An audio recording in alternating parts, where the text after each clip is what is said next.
ደስ ያላችሁ እንላለን ማለት ነው። አጠገቤ ጋር እንግዲህ አንድ እንግዳችን አለች። ስሟን ታስተዋውቃለች። ስምሽም አለ? ስሜ ወይዘሮ ሙላለም ኩሎ እባላለሁ። በጣም ጥሩ። እንግዲህ ዜብራ የዱቤ ንግድ ስራ ኃላፊነቱ የተወሰነ የግል ማህበር በአርባ ምንጭ ዙሪያ ወረዳ በቆላ ሼሌ በመሌ ከተማ ሶስተኛውን ቅርንጫፍ ከፍቷል። ምን ተሰማሽ? በጣም ደስ ብሎኛል። ከመንገድ አቋራጭ ደግሞ በመኪና ስንጓዝ ነበረ። ያላነሰ ብር ከፍለን ነበር፣ 100 ብር ከፍለን ስንሄድ አሁን በአቅራባ በጎረቤት ስለመጣ በጣም ደስ ብሎኛል። በጣም ጥሩ። እንግዲህ ለማህበረሰቡ ለአካባቢ ማህበረሰብ የምታስተላልፊው መልእክት ካለ በዚህ አጋጣሚ መልእክት አስተላልፊ። መልእክት የሚያስተላልፈው ዜብራ ዱቤ ዜብራ በጣም አሪፍ ነው እና ተጠቀሙ፣ ቆጥባችሁ ተጠቀሙ። 30% ቆጥባችሁ 100,000 ብርን አግኙ። ጥሩ ነው፣ ቆጥቡ።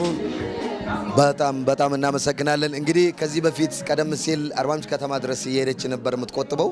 አሁን ሶስተኛውን ቅርንጫፍ ደግሞ በዚህ በአርባ ምንጭ ዙሪያ ወረዳ በቆላ ሼሌ በመሌ ከተማ በመከፈቱ ታላቅ ደስታና ልባዊ እርካታ ነው የተሰማት። እንግዲህ እኛም ደግሞ የደንበኞችን ፍላጎት ለማርካት እስከ ጥግ ድረስ እንሄዳለን። ስለዚህ ሁላችሁም ቆጥቡ። ዜብራ እንግዲህ አገልግሎት ተጠቃሚ እንድትሆኑ መልእክታችን ነው። ሰላም።